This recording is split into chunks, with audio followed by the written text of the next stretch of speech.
Hola, ¿cómo están? Qué bueno que están aquí otra vez para poder estudiar nuestra Biblia, la palabra de Dios. En este caso estamos estudiando eh, el Evangelio el Hechos de los Apóstoles, este libro de Hechos de los Apóstoles que viene después del Evangelio de Juan. Y es un estudio bastante interesante porque es muy descriptivo, muy narrativo y nos habla acerca de la historia de la iglesia cuando se fue el Señor Jesús arriba y finalmente se sentó a la diestra del Padre en las alturas. Pero dejó aquí a los apóstoles y al dejar a los apóstoles, estos tuvieron que seguir haciendo la obra que les dejó que hicieran. No es mucho, en otras palabras, tenían que predicar el Evangelio. Pero predicar el Evangelio siempre ha sido complicado en medio de esta generación pues maligna y perversa, como dijo el apóstol Pedro. Vamos a comenzar resolviendo el quiz 443, nuestro cuestionario semanal. Vamos a iniciar con la pregunta número 1, dice así: la carta de Pablo a los romanos estaba dirigida ¿a quién dirigió Pablo su carta a los romanos? Claro que a los romanos, pero a los ciudadanos romanos, a los residentes romanos, a los esclavos romanos o a los cristianos romanos. En Romanos 1:7 nos dice que a los cristianos romanos. 2. La carta de Pablo a los romanos fue escrita evidentemente antes de que fuera a Roma, mientras estaba en Roma, cuando dejaba a Roma o después de su regreso de Roma. La respuesta es antes de que fuera a Roma. En Romanos 1:10-13 dice que escribió eso antes de que fuera ahí, no después de que ya había estado allí. 3. Pablo dice que la raza humana cambió la gloria de Dios. ¿Por qué? ¿Por quién? ¿No? ¿Por qué cosa? Pablo dice que la raza humana cambió la gloria de Dios por imagen de hombre, ave, cuadrúpedos, reptiles. Pues por todo eso, en Romanos 1:22 y subsiguientes versículos dice todo eso, cómo el hombre hizo eso.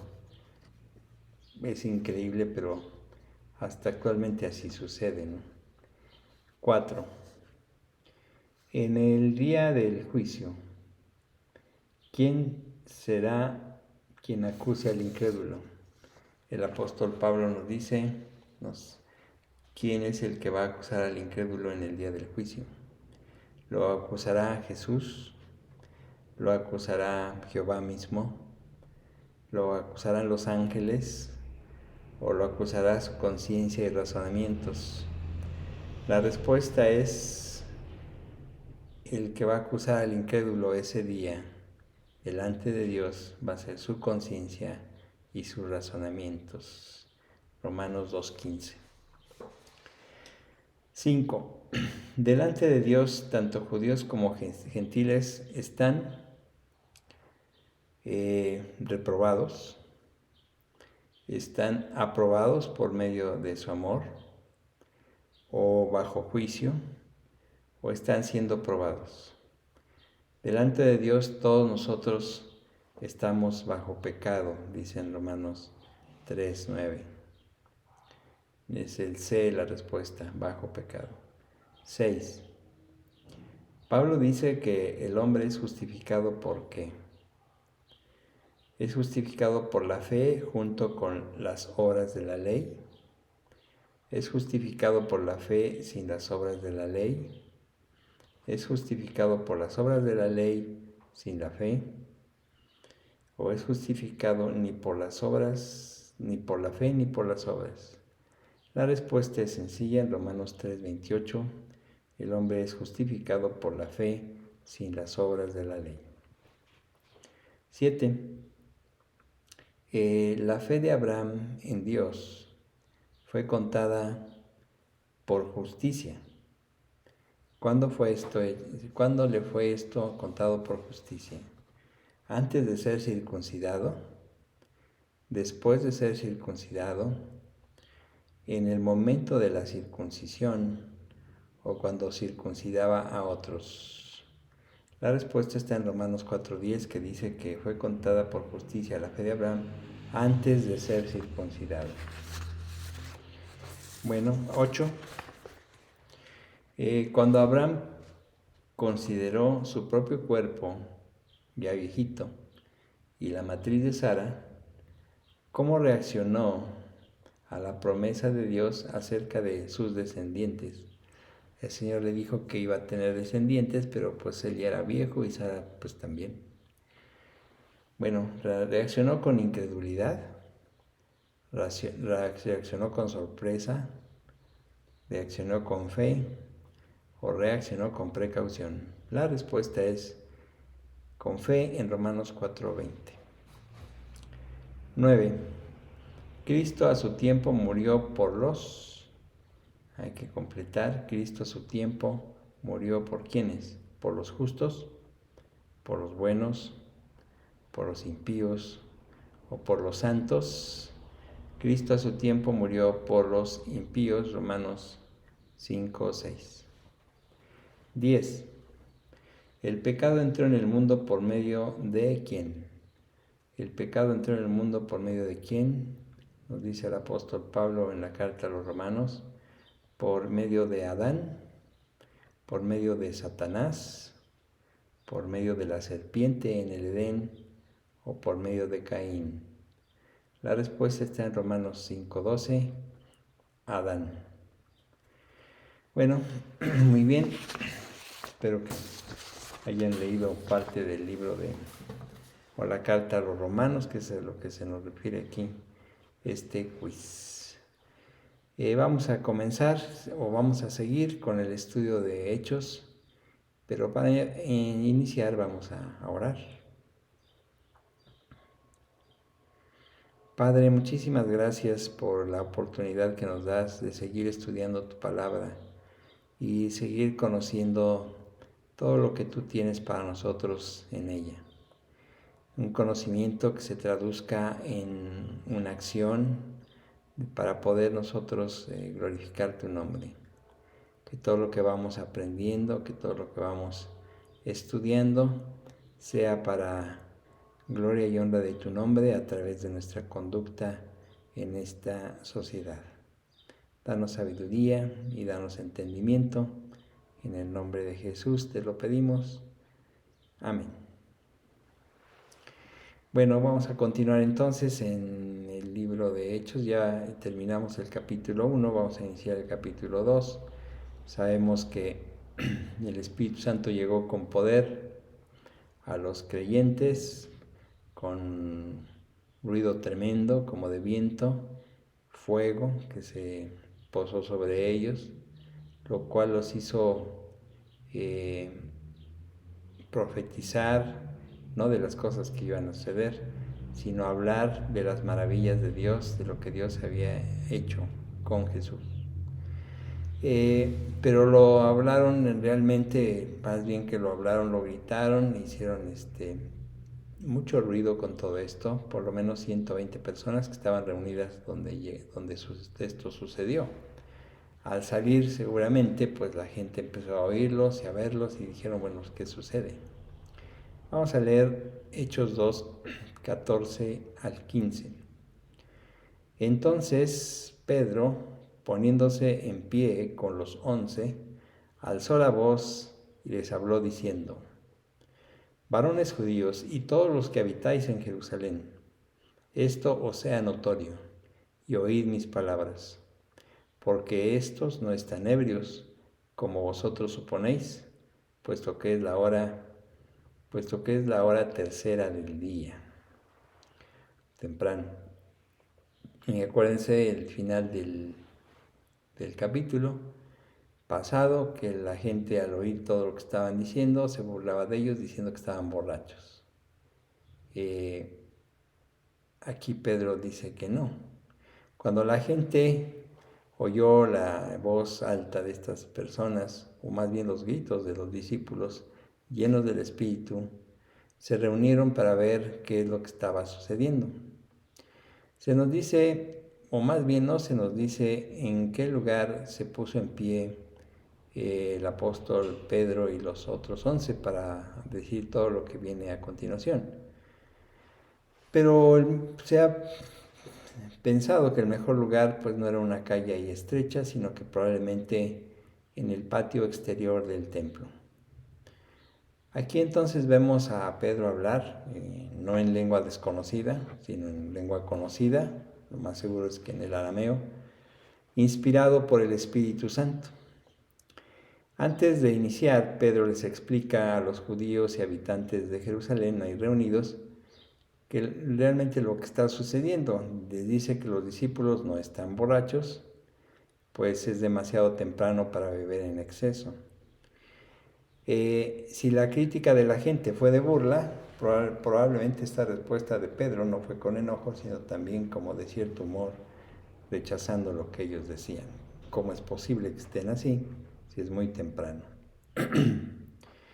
Hechos 2:16 dicen: mas esto es lo dicho por el profeta Joel. Entonces comienza aquí Pedro a hablar, dice les dice a todos: esto les es notorio y escuchen mis palabras. Porque esto que están viendo, dice, mas esto es lo dicho por el profeta Joel. Esto que inicia Pedro diciendo es de una gran importancia, o sea, es algo muy importante en el estudio de este libro de Hechos y en el contexto que se está hablando también y los resultados que vienen. Lo que el profeta Joel profetiza es acerca de los últimos días o tiempos del fin. La cita de Pedro nos dice que el cumplimiento de los propósitos de Dios ya ha llegado, y nos lo dice en una de sus cartas más adelante el apóstol Pedro. O sea, los profetas guiados por el Espíritu nos advirtieron de esos días. Dice en 1 de Pedro 1, 10 al 11, los profetas que profetizaron de la gracia destinada a vosotros inquirieron y diligentemente indagaron acerca de esta salvación, escudriñando qué persona y qué tiempo indicaba el Espíritu de Cristo que estaba en ellos, el cual anunciaba de antemano los sufrimientos de Cristo y las glorias que vendrían tras ellos. Todo esto, como dice Pedro más adelante en 1 de Pedro 1:20, ya destinado desde antes de la fundación del mundo, pero manifestado en los posteros tiempos por amor de vosotros. Bueno, debido a esto, lo que los profetas hicieron, ahora los seguidores de Jesús ya no tendrían la necesidad de buscar ni de inquirir qué persona o qué tiempo el Espíritu señalaba, porque ya sabían ahora que todas esas profecías apuntaban a Jesucristo. Los últimos días comenzaron con la aparición de Jesucristo en la tierra y se van a consumar cuando Él regrese. Estos días se superponen, tanto los de la era por venir como la presente, lo que estamos viviendo ahora. Es por todo esto que el apóstol Pedro dice, más esto es, o sea, más esto es lo que dijo el profeta Joel. Hechos 2, 17 y 18. Y en los postreros días, dice Dios, derramaré mi espíritu sobre toda carne, y vuestros hijos y vuestras hijas profetizarán, vuestros jóvenes verán visiones, y vuestros ancianos soñarán sueños. Y de cierto sobre mis siervos y sobre mis siervas, en aquellos días derramaré mi espíritu, y profetizarán. Bueno, este pasaje es el pasaje de Joel 2, 28 al 32. Aquí el profeta Joel nos anuncia la llegada del día del Señor. Es un día en el que el Señor va a mostrar su justicia, así como su misericordia. Joel usa la frase, en el Antiguo Testamento en hebreo usa la frase después de esto. Pero si leemos aquí, Lucas nos dice en los postreros días. O sea, en otras palabras, para Lucas, la señal de la era por venir es la presencia del Espíritu. Es lo que está señalando aquí Lucas. En el contexto de la profecía de Joel, lo que Joel dijo, no lo dijo así porque sí, hay un contexto de esto. Lo hizo cuando hizo un llamado al arrepentimiento, esperando el perdón divino. Joel 2, 12 al 14 dice, por eso pues, ahora, dice Jehová, convertíos a mí con todo vuestro corazón, con ayuno y lloro y lamento. Rasgad vuestro corazón y no vuestros vestidos, y convertíos a Jehová vuestro Dios, porque misericordioso es y clemente, tardo para la ira y grande en misericordia, y que se duele del castigo. ¿Quién sabe si volverá y se arrepentirá y dejará bendición tras él? Esto es ofrenda y libación para Jehová vuestro Dios. Este pasaje es muy importante, muy que lo entendamos, es muy necesario entenderlo. Entonces les voy a leer la versión de Joel 2, 12 al 14 en la Nueva Traducción Viviente para que se entienda mejor. Dice así: por eso dice el Señor, vuélvanse a mí ahora, mientras haya tiempo. Entréguenme su corazón. Acérquense con ayuno, llanto y luto. No se desgarren la ropa en su dolor, sino desgarren sus corazones. Regresen al Señor su Dios, porque Él es misericordioso y compasivo, lento para enojarse y lleno de amor inagotable. Está deseoso de desistir y no de castigar. ¿Quién sabe? Quizá les suspenda el castigo y les envíe una bendición en vez de esta maldición. Quizá puedan ofrendar grano y vino al Señor su Dios como lo hacían antes. Es un llamado a arrepentirse muy claro, no solo para la época aquella, sino para ahora también. El Señor nos está mandando a través de esto el arrepentimiento para el perdón de pecados. Porque el Señor, como dice aquí, no desea castigar, o sea, desea bendecir, pero la gente no hace caso. Lo importante de las palabras de Pedro aquí es la predicción del derramamiento del Espíritu de Dios sobre la raza humana. Por eso dice sobre toda carne. Lucas ve en esto, aunque lo vemos más bien nosotros, tal vez él no, o tal vez sí lo vio por lo que se dio después, un avance de las misiones en el mundo gentil. O sea, probablemente él no visualizó la importancia de esto, pero tenía alguna idea cuando habló acerca de que sobre toda carne se derramaría el Espíritu. Sabemos que no fue sobre toda la carne en ese momento, fueron 120 personas, y más adelante muchas más, pero en ese momento exactamente no se derramó en todo el mundo. Ahora los misioneros, las misiones que se están desarrollando hacen que mucha gente se convierta y generalmente cada vez se agregan más y más creyentes en los que el Espíritu de Dios viene a ellos. Bueno, todo esto fue el inicio del cumplimiento de que se saldría a predicar el Evangelio a todo el mundo. Las palabras de Joel se remontan a lo que Moisés dijo en Números 11:29, dijo: ojalá todo el pueblo de Jehová fuese profeta y que Jehová pusiera su espíritu sobre ellos. Eso quisiéramos, sería magnífico que el espíritu se derramara sobre toda carne. Hechos 2, 19 al 21. Y daré prodigios arriba en el cielo, y señales abajo en la tierra, sangre y fuego y vapor de humo. El sol se convertirá en tinieblas y la luna en sangre, antes que venga el día del Señor grande y manifiesto. y todo aquel que invocare el nombre del Señor será salvo. Bueno, aquí habla el profeta Joel de algo terrible que va a suceder en los últimos días. Lucas dice que Pedro cita aquí la profecía de Joel, pero no exactamente la aplicación completa. No dice que esta profecía se cumplió en parte en la muerte de Jesús, porque la otra parte de esa profecía se cumplirá después. Mateo 27:45 dice: y desde la hora sexta hubo tinieblas sobre toda la tierra hasta la hora novena. O sea, las demás señales que hemos leído en esta profecía están por cumplirse. Que el Señor Jesús mismo lo dijo hablando acerca de los últimos días. En Lucas 21:25 dijo: entonces habrá señales en el sol, en la luna y en las estrellas, y en la tierra angustia de las gentes, confundidas a causa del bramido del mar y de las olas. Y en la tierra angustia de las gentes, eso nos suena a lo que está sucediendo ahora en el mundo.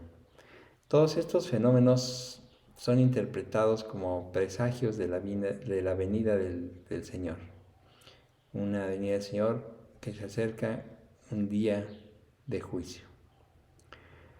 Pero dice la profecía: todo aquel que invocare el nombre del Señor será salvo. Piense que eso es después de que el profeta Joel habla de todas estas calamidades que se acercan con toda seguridad. Dice: todo aquel que invocare el nombre del Señor se va a salvar. O sea, Pedro usa este versículo de la profecía de Joel como una introducción al Evangelio de Cristo que está preparando para decir. El apóstol Pablo también lo dijo en su carta a los romanos. En Romanos 10, 9 y 10 dijo: si confesares con tu boca que Jesús es el Señor y creyeres en tu corazón que Dios le levantó de los muertos, serás salvo. Porque con el corazón se cree para justicia, pero con la boca se confiesa para salvación. Y en el versículo 13 dice: y porque todo aquel que invocare el nombre del Señor se salva.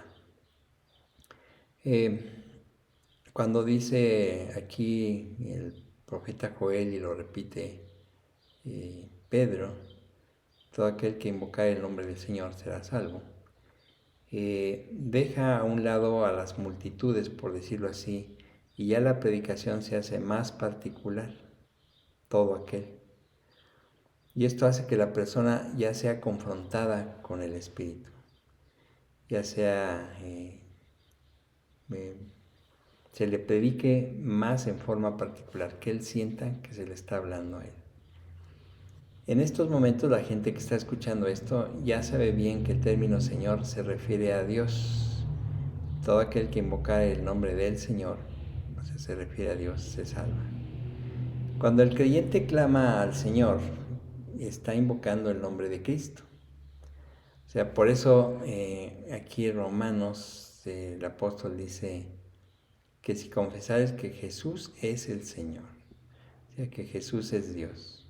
O sea, realmente es muy importante saber, porque Pedro nos está diciendo es a través de Cristo que es la salvación. Cuando el creyente clama al Señor, está invocando el nombre de Cristo. O sea, Dios abre el camino de la salvación a todos, tanto judíos como gentiles. Pero su promesa está dirigida al individuo, la promesa a ti, y exige una respuesta igualmente individual. O sea, los que creen llegan a ser miembros del cuerpo de Cristo, lo que constituye la iglesia cristiana. Hechos 2:22. Continúa el apóstol Pedro diciendo: varones israelitas, oíd estas palabras. Jesús Nazareno, varón aprobado por Dios entre vosotros con maravillas, prodigios y señales que Dios hizo entre vosotros por medio de él, como vosotros mismos sabéis. Bueno, aquí Pedro inicia su tema principal, que es la proclamación de Jesús como Señor y Mesías. La predicación de los primeros cristianos, si ustedes lo ven en este libro, la predicación de los primeros cristianos por lo general comprendía 4 elementos.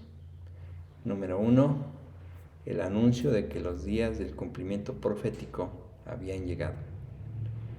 Número 2, un relato del ministerio, muerte y resurrección de Cristo.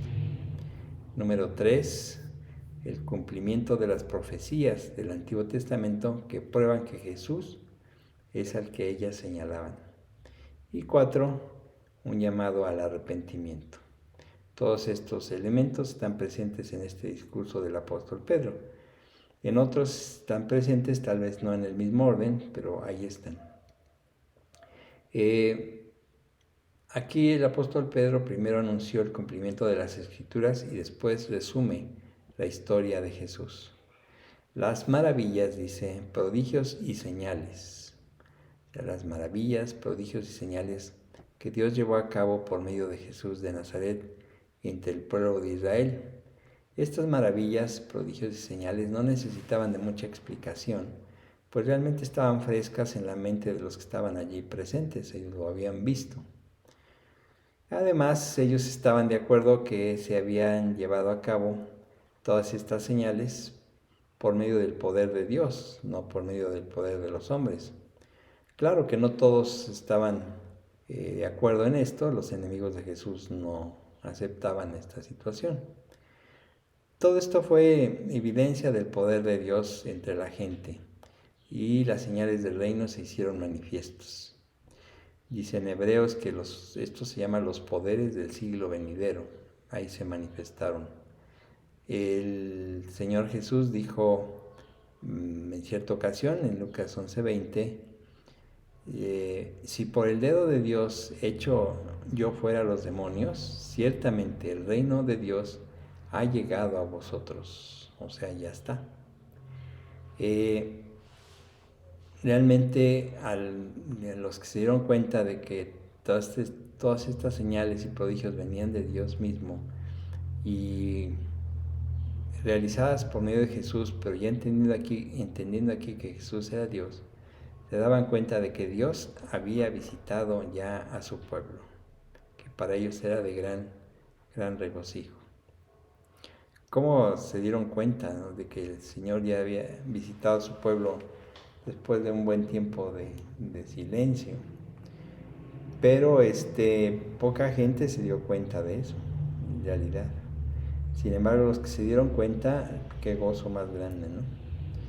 Hechos 2:23. A Jesús, entregado por el determinado consejo y anticipado conocimiento de Dios, prendisteis y matasteis por manos de inicuos, crucificándole. Aquí sigue el apóstol Pedro en su discurso y dice que a entregado por el determinado consejo y anticipado conocimiento de Dios, prendieron y mataron por manos de inicuos. O sea que con todo esto que el Señor hizo, prodigios, señales y demás, lo crucificaron. Los inicuos, que dice aquí, son los que lo sentenciaron y ejecutaron.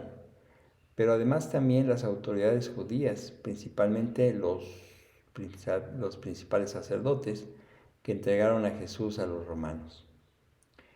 Pedro les está diciendo esto a los que viven en Jerusalén, no tanto a los que están de visita, porque ellos en realidad no vieron todo esto, sino a los que vivían en Jerusalén. Todo eso, dice aquí el apóstol Pedro, se llevó a cabo por el determinado consejo y anticipado conocimiento de Dios. Esto es tremendo, o sea, en realidad el Señor lo planeó todo y lo llevó a cabo todo. Determinado consejo. El Señor ya lo había determinado para que tú te salvaras al costo de la vida de su Hijo. Romanos 8:32 dice el apóstol Pablo que el que no escatimó ni a su propio Hijo, sino que le entregó por todos nosotros.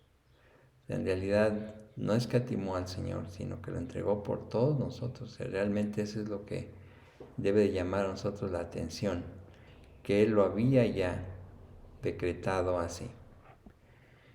Fue el propósito divino aquí, que fue revelado a través de los profetas, de que el Mesías debería sufrir.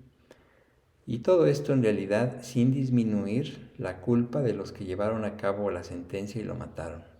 Son culpables, aunque el Señor había determinado todo esto, estas personas son culpables de lo que hicieron.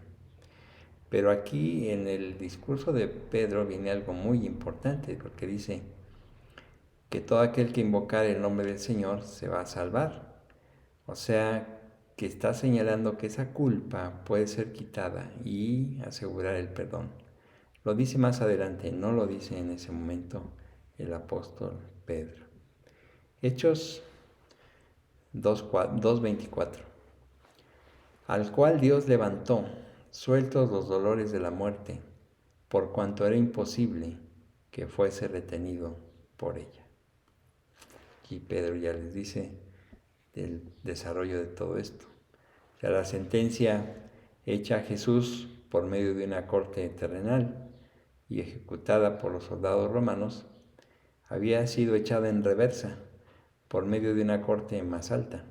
O sea, la corte terrenal dijo muerte, la corte celestial dijo vida. Ellos lo sentenciaron a muerte, pero Dios lo levantó de entre los muertos, sueltos los dolores de la muerte. No era posible que el escogido de Dios, el unigénito Hijo de Dios, permaneciera en las garras de la muerte. O sea, el abismo no pudo detener a nuestro Salvador, así como una mujer embarazada no puede detener al producto de su vientre.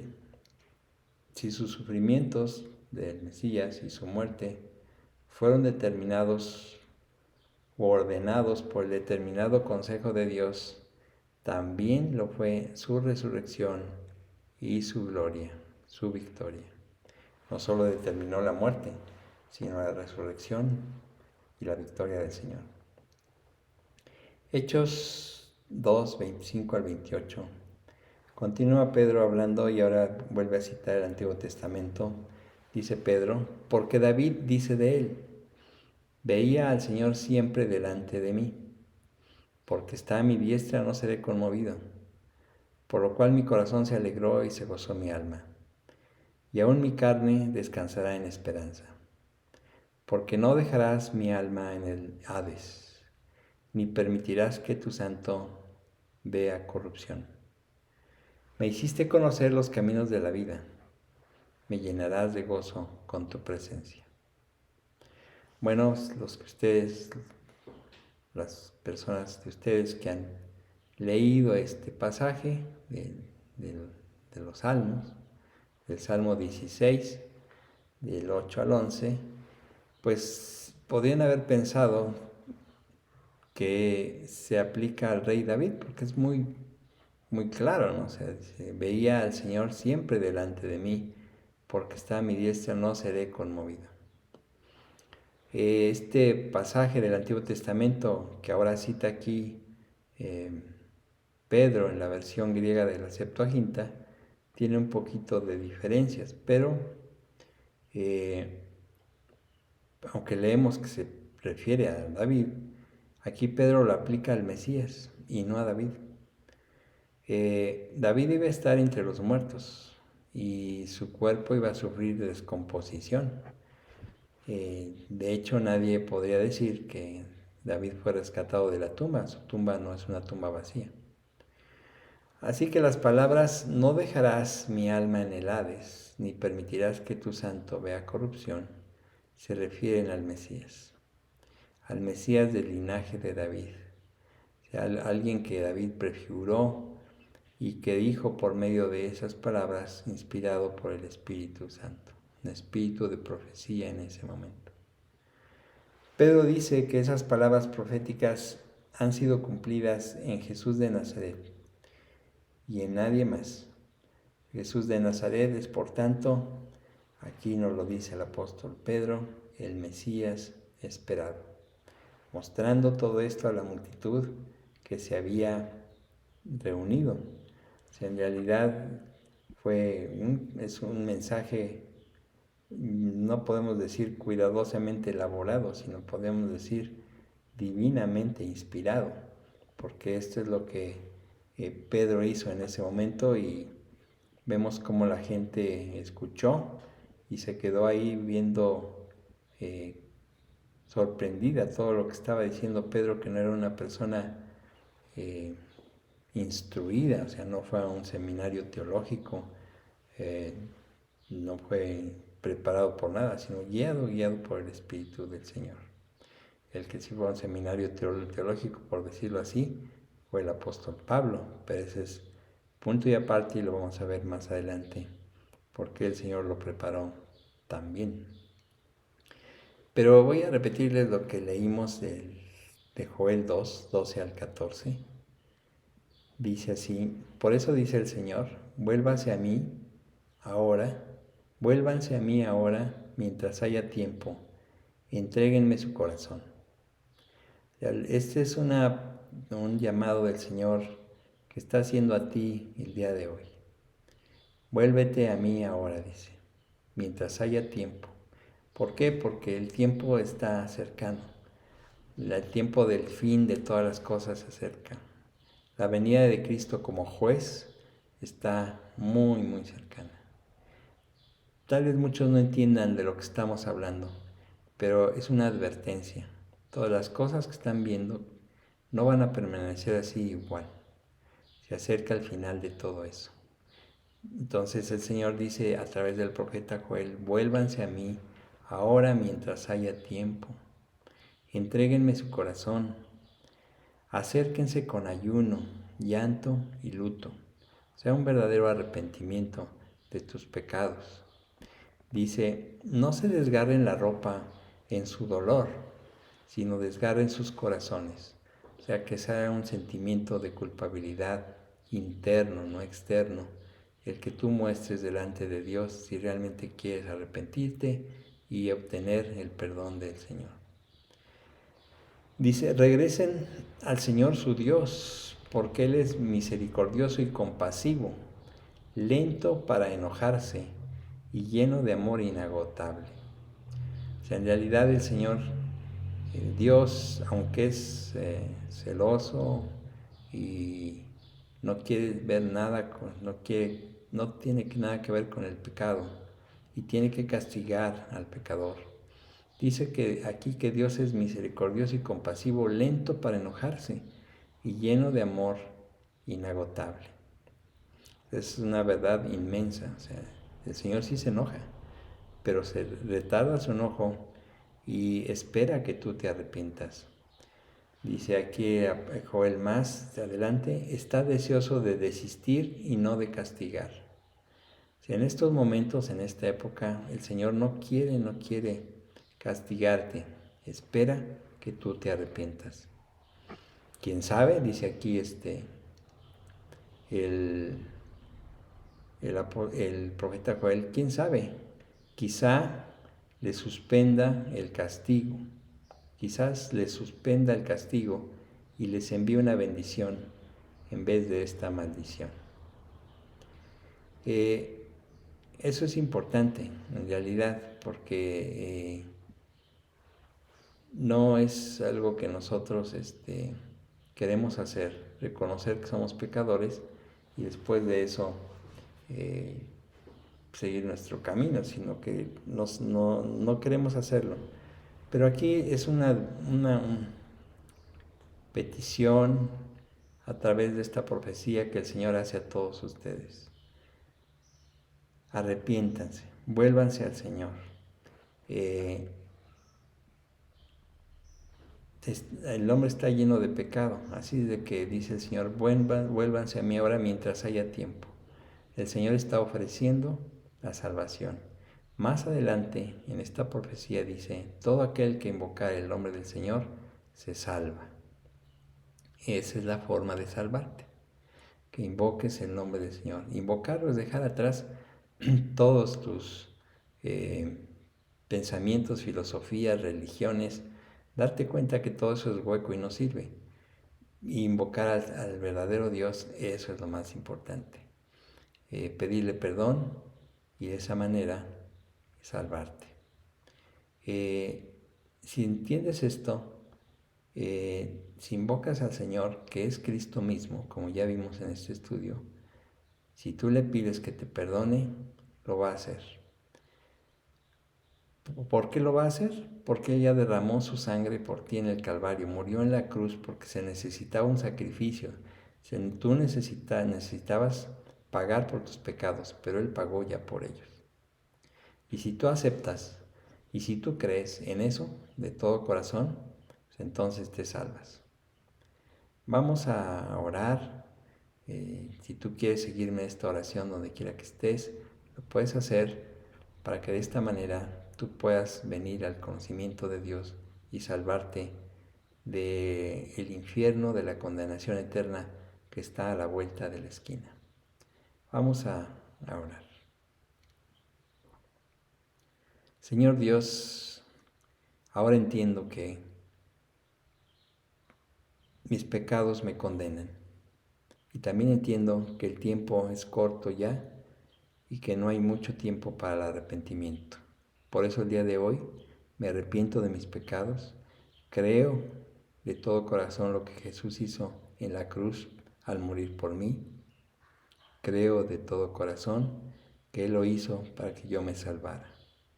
Me arrepiento de mis faltas, de mis pecados, te pido perdón por ellas y también creo que Jesús resucitó al tercer día y que ahora está vivo y pendiente de mi respuesta a este ofrecimiento. Acepto ese sacrificio para mi vida de todo corazón. En el nombre de Jesús. Amén. Esto es a lo que la Biblia le llama el nuevo nacimiento. Tú naces de nuevo, entregaste tu corazón al Señor, muere el viejo hombre y nace uno nuevo, espiritual, limpio. El Señor es capaz de limpiar el corazón más sucio. El Señor convierte tu corazón negro en un corazón blanco. Bueno, si tú lo hiciste, es algo maravilloso, comenzarás a conocer mejor la palabra de Dios. Si la estudias, la lees, vas a empezar a entender más y más acerca de ella. Si lo hiciste, te felicito. Si no lo has hecho o tienes dudas, pues pide al Señor que te guíe, como mucha gente lo ha hecho. Yo lo he escuchado que dicen, si existes, haz esto o haz lo otro. Y el Señor no está a nuestra disposición como la lámpara de Aladino, pero el Señor ha contestado y mucha gente se ha convertido. Clama a mí, dice el Señor, y yo te responderé. Bueno, qué bueno que están aquí y espero que sea de utilidad el estudio. Gracias por escucharlo y verlo. Nos vemos también y nos escuchamos la próxima semana, si Dios quiere, para continuar el estudio del libro de Hechos. Dios los bendiga ricamente.